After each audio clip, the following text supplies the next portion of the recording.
So inasemekana hilo eneo ukiona ukungu unatakiwa ukimbie mbali, kwa sababu huo ukungu ndo unaopoteza watu. Sasa wenyewe wakasema wakaona ukungu, lakini wenyewe hawakujali, wakaendelea kwenda mbele kwenye lango la mji. Walipofika kwenye lango la mji, pembeni kukawa kuna hiyo pondi ya chura. Chura wakawa wanapiga kelele, yani wanalia sana. Pale kwenye mlango wa kanisa wakafika, wakasimama, wakaangalia, hawakuingia ndani. Wakawa tu wanaangalia ile madhabahu. Ilikuwa ni kanisa Katoliki la miaka ya zamani. Walikuwa wanasali watu wa huo mji. Akaangalia sehemu ya madhabahu, akaangalia sehemu watu walikuwa wanakaa, kila kitu, yani jinsi inavyokuwa kanisa. Sasa Hana na Jose na Sofia wakaanza kutembea kuzunguka jengo, wanataka kwenda kule nyuma waendelee kuangalia. Enrique mume wake Ana akabaki amesimama pale anaangalia dirisha moja la kanisa pale, amesimama tu anaangalia ndani ya kanisa, anaangalia tu yeye. Wenzake sasa wakawa wanamwacha, wakaenda nyuma. Nyuma ya lile kanisa kuna makaburi. Walipofika kule kwenye makaburi wakawa wanashangaa makaburi, wanasoma majina, jina hili, wanapita kaburi hili, wanapita kaburi hivyo. Ukungu ndo ukawa unazidi, yani mpaka wawe karibu hivi, ukimwacha mtu kidogo haumuoni. Enrique ambaye alibaki kule kanisani akawa haonekani tena. Ana ndo akakumbuka, Enrique yuko wapi, mbona simuoni? Ndo akakimbia akarudi kule mbele, akamkuta Enrique amesimama, yani kama vile kuna force fulani hivi inamvuta. Amesimama kwenye dirisha anaangalia kule ndani kanisani, kuna kama kitu kinamvuta. Kwa hiyo yani alikuwa tu anaenda hivi mbele. Naweza kuelewa jamani, yani mwili wake, kichwa kimesogea mbele kuliko miguu iko nyuma, kichwa kimeenda mbele, yani kama vile anavutwa, uso unavutwa.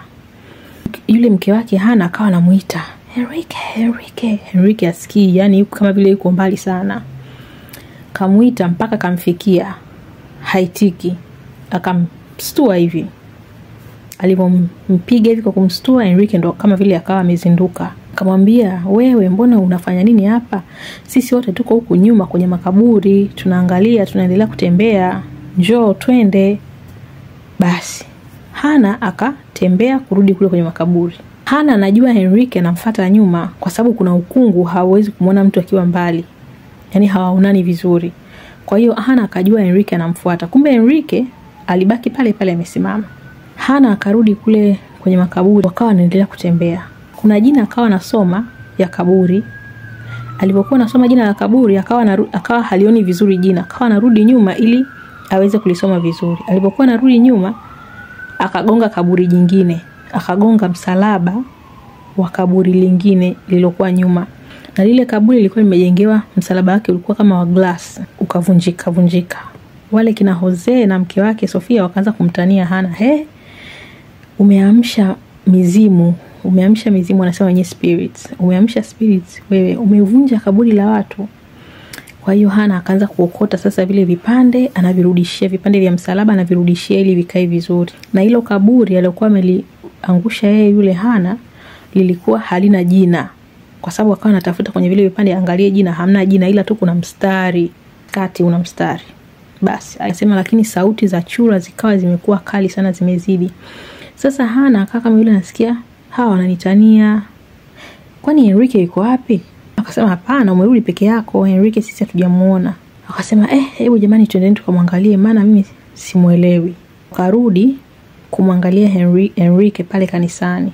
Sasa wanavotembea, wanavozunguka kule kurudi mbele kanisani, Hana anapiga kelele, anamuita Enrique. Anasema muda huo sasa wanavorudi chura ndo wanazidi kupiga kelele. Yani wanapiga kelele hata hawawezi kusikilizana.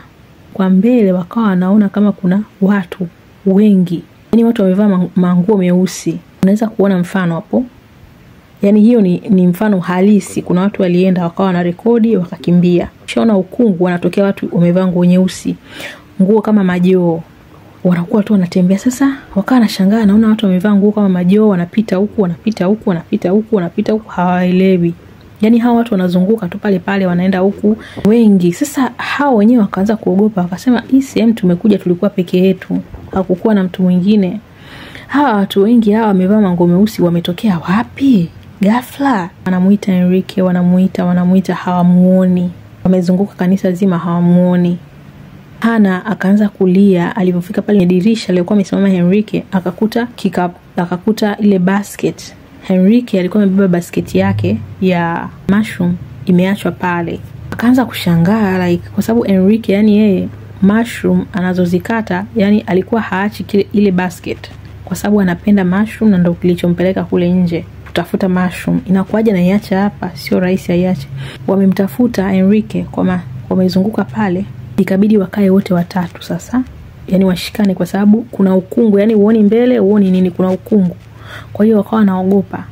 Wakashikana wote watatu wanatembea kumtafuta, hawajamuona. Wale watu sasa wanaendelea kupita.